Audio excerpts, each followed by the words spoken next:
आज हमारे साथ बात करने के लिए रामपुर से समाजवादी समर्थक मोर्चा के राष्ट्रीय अध्यक्ष अजीम इकबाल एडवोकेट मौजूद हैं। क्या मकसद था इस सब समर्थक बनाने का और जिस तरह से आजम खान साहब पर कार्रवाइयाँ की गई हैं उसको किस नज़रिए से देखते हैं? सबसे पहला सवाल, जो आपने इस समर्थक बनाया, तो समाजवादी समर्थक मोर्चा बनाने का क्या मकसद था? समाजवादी समर्थक मोर्चा बनाने का एक ही मकसद है, समाजवादी पार्टी को मजबूत करना और अपने उन साथियों को आगे लेकर के आना जो सबसे पीछे वाली लिस्ट में, सबसे पीछे वाली लाइन में खड़े होकर के जिंदाबाद जिंदाबाद करा करते थे और तालियां बजाया करते थे, लेकिन उनको आगे लेके आने के लिए या उनके अंदर इतनी क्षमता नहीं थी कि वो आगे आ सके। तो हमने उन समर्थकों को कार्यकर्ता बनाया है और कार्यकर्ताओं को हमने नेता बनाने का प्रयास किया है ताकि वो और बड़ा संगठन बना करके लोगों को जोड़ सके। ये बताइए, जिस तरह से सांसद आजम खान पर कार्रवाइयाँ की गई हैं, तो उस कार्रवाइयों को आप किस नज़रिए से देखते हैं? ये कार्रवाइयाँ राजनीतिक षड्यंत्र है। राजनीतिक विद्वेष के कारण आजम खान साहब को शिकार बनाया जा रहा है।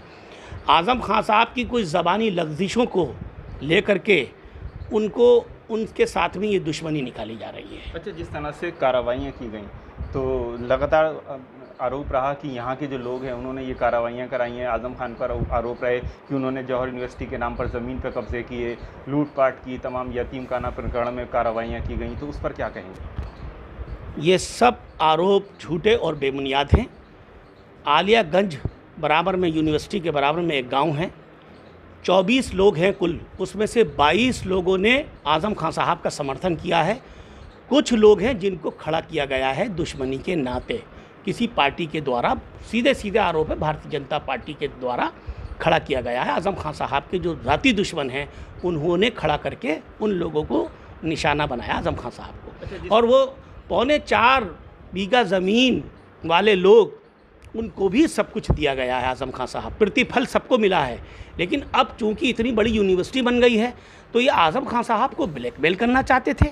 आजम खान साहब की राजनीति को और इस तालीमी इदारे को बदनाम करके आजम खान साहब से पैसा ऐंठना चाहते थे। सीधा बिल्कुल बात है। और ये इन मामलों में अदालतों ने आजम खान साहब को ज़मानती भी दे दी है। अच्छा, जिस तरह से अब जौहर यूनिवर्सिटी पे कार्रवाइयाँ, बड़ी कार्रवाइयाँ देखने को मिली, गेट प्रकरण में लगातार मामला कोर्ट में चल रहा है इस समय, तो उसको अब आप क्या कहेंगे? देखिए, ये एक बहुत ही गलत काम हो रहा है। एक तालीमी इदारा इतने बड़े लेवल का आजम खान साहब ने इस्टेब्लिश कर दिया है, तो इसकी सराहना होनी चाहिए। इसके मामले में आजम खान साहब का सम्मान होना चाहिए। उल्टा उनको फंसाया जा रहा है। PWD की ज़मीन पे गेट बना हुआ है, इस बात का आरोप लगा करके उस गेट को तोड़ने के लिए, उस यूनिवर्सिटी को बर्बाद करने की साजिश रची जा रही है। ये गलत बात है। इनके अपने खुद के मंत्री ज़रा उठा के देखें अपने गिरबानों में, उन्होंने सरकारी ज़मीनों को बेच करके कॉलोनी डेवलप कर दी। उनका कोई कुछ नहीं बिगाड़ रहा है। सीधा सीधा नाम ले रहा हूँ, जल संचयन मंत्री, केंद्रीय जल संचयन मंत्री, देखिए उनके ज़िले में, उनके जनपद में क्या हुआ और कैसे ज़मीनें उन्होंने हासिल की और आज उस सरकारी ज़मीनों को बेच करके वो करोड़ों अरबों रुपए कमा रहे हैं। किस ज़िले की बात कर रहे हैं? ये जल संचयन मंत्री का मामला है, मैं बता दूंगा, पूरी मीडिया रिपोर्ट मेरे पास है। कि जिस तरह से आजम खान पर कार्रवाइयाँ हुई, फिर वो जेल भी गए, तो आपने किस तरह से प्रयास किया? कोई आवाज़ आपने उठाई? हमने इसके लिए जो हमारे नेता हैं बड़े, हमने उनसे संपर्क किया और हमारे अपने बड़े जो नेता हैं हमारे समाजवादी पार्टी के राष्ट्रीय अध्यक्ष जी, हमने उनसे कहा और वो खुद इस मामले में दिलचस्पी ले रहे थे।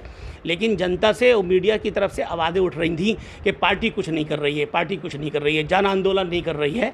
तो हमने इस सिलसिले को लेकर के माननीय तंजीम फातिमा जी के साथ पहले मिले और उनसे इजाज़त ली कि हम समाजवादी समर्थक मोर्चा की तरफ से आजम खान साहब की रिहाई के लिए कुछ आवाज़ उठाना चाहते हैं। इनके विधानसभा विधायकों को और सांसदों को घेराव करके इनसे हम मांग करवाना चाहते हैं कि ये अपने अपनी विधानसभा में और लोकसभा में आवाज़ उठाएं। तो उसके लिए समाजवादी समर्थक मोर्चा ने सबसे पहली कार्रवाई की थी। आप देखिए, हमने हमारे माननीय अखिलेश यादव जी के साथ मंच पर फ़ोटो हैं, इस बात का गवाह है, इस बात की सब चीज़ें हमने मांग की है उनसे आजम खान साहब के लिए। हमने नाराज़गी जाहिर करी, जैसे मीडिया नाराज़गी जाहिर कर दी, अब दूसरे दल सवाल उठा रहे थे, वो सवाल हमने उनसे उठाए तो उन्होंने हमारा भ्रम दूर किया। कुछ कार्यकर्ताओं ने आजम खान साहब के फ़ोटो उसमें नहीं लगाए थे होर्डिंगों पे, तो वो उनकी अपनी गलती का उन्होंने सुधार किया है। आज देखिए, कोई ऐसा होर्डिंग नहीं है जिसमें आजम खान साहब का फ़ोटो नहीं लगा हो। हमारी ये नाराज़गी थी उनसे। अच्छा, ये बताइए, भाजपा ने हमेशा बात करी सबका साथ सबका विकास, तो वो लगातार उस नारे पर चल रहे हैं? बिल्कुल अपने नारे के बिल्कुल अगेंस्ट चल रहे हैं। वो जैसा उन्होंने कहा है, अगर वैसा करते तो हम भी उनको सलाम करते। आज क्या कर रहे हैं, हमारी मुसलमानों की तालीम गाह कहाँ तालीम गाह हैं, छोटे छोटे मदरसे बना करके बेचारे तालीम हासिल कर रहे हैं। इंटर कॉलेज, डिग्री कॉलेज छोटे छोटे बने हुए हैं। हमारे मुसलमानों समाज के इतने नहीं हैं स्कूल जितने इनके समाज के बने हुए हैं। एक यूनिवर्सिटी हमने बना ली है तो आप उसके पीछे पड़ रहे हैं।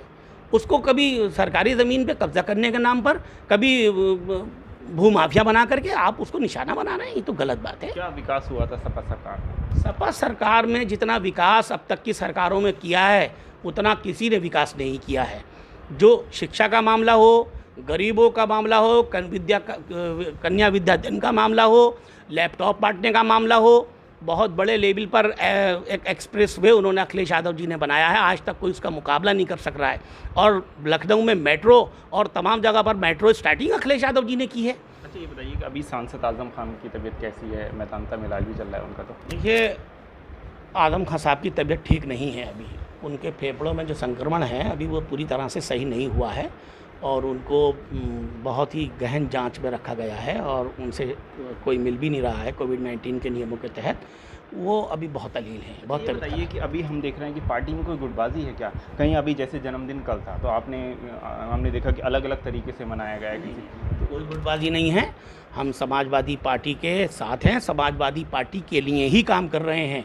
बस ये है कि वो उन्होंने अपना वहाँ काम कर लिया, इधर हमारे जो कुछ और साथी थे इकट्ठे हुए, हमने यहाँ काम किस तरह से जन्मदिन मनाया? जन्मदिन हमने बनाया है उनका केक काट करके और गमज़दा माहौल में बनाया है। उनके लिए दुआएं की हैं, उनकी रिहाई के लिए दुआएं की हैं, उनकी सेहतयाबी के लिए दुआएं की हैं। अच्छा, 2022 के चुनाव को लेकर किस तरह की तैयारी है? 2022 में पूरा का पूरा सूपड़ा साफ होने जा रहा है भारतीय जनता पार्टी का। इसलिए साफ होने जा रहा है कि समाजवादी के कार्यों को याद कर रही है जनता। अखिलेश यादव जैसा पढ़ा लिखा काबिल इंजीनियर मुख्यमंत्री जनता को जो मिला था, उन्होंने जो विकास कार्य करके दिखाया था, आज जनता उन कार्यों को, उन विकास कार्यों को याद कर रही है। अच्छा, क्या आप टिकट मांग रहे हैं सपा से? नहीं, मेरी कोई मांग नहीं है, मेरा कोई ऐसा इरादा नहीं है। ये मेरे नेताओं का, मेरे माननीय आजम खान साहब का, मेरे अखिलेश यादव जी का जो राष्ट्रीय अध्यक्ष हैं और हमारे हाईकमान हैं, अगर वो हमें कोई निर्देश देती है इस प्रकार का तो हम पार्टी की सेवा में आगे आएंगे। तो पार्टी को मजबूत करने के लिए क्या प्रयास है? मेरा आखिरी सवाल। हमारा प्रयास है पार्टी को मजबूत करने के लिए संगठन को मजबूत करना। याद रखिए, संगठन में शक्ति हुआ करती है। संगठन जितना मजबूत होगा उतनी ही आपकी पार्टी कामयाब होगी। हमारा संगठन गांव-गांव पे, मोहल्ले में हमने वार्ड कमेटियां बनाई हैं और हर गांव में 21-21 लोगों की कमेटियां बना रहे हैं और 21-21 लोगों को 10-10 सदस्य बनाने का निर्देश दिया है। कितनी बड़ी संख्या में आप समझ लिए, समाजवादी पार्टी के लिए हमारा ये मोर्चा एक रीढ़ की हड्डी साबित होगा। एक दफ़ा और आपने प्रेस नोट जारी किया है और अखिलेश जी से मुलाकात के लिए कहा है, तो ये क्या मकसद है? अखिलेश यादव जी से इसलिए हमने समय मांगा है क्योंकि हमने बहुत बड़ी तादाद में जिला अध्यक्ष, नगर अध्यक्ष, विधानसभा अध्यक्ष बनाए हैं। तो जाहिर सी बात है कि उनसे मुलाकात कराना हमारा फ़र्ज़ बनता है और तमाम अध्यक्ष हमारे चाह रहे हैं कि हमारे अध्यक्ष जी से मुलाकात हो, राष्ट्रीय अध्यक्ष जी से। तो हमने उनको लेटर भेजा है, समय मांगा है नियमानुसार। इस तरह से चर्चाएं चल रही हैं कि सांसद आजम खान की बहू भी चुनाव में चेहरे में दिख सकती हैं, तो कहाँ तक ठीक है ये? देखिए, ये इसके बारे में मुझे कोई जानकारी नहीं है और भाई उनके परिवार का हर व्यक्ति हमारे लिए सम्मानित है और अगर कोई उनके परिवार से आता है तो हमें उसका सम्मान करेंगे, उनका कामयाब करेंगे उनको। हमारे साथ रामपुर से समाजवादी समर्थक मोर्चा के प्रदेश अध्यक्ष अजीम इकबाल एडवोकेट मौजूद थे। रामपुर से जिशान खान।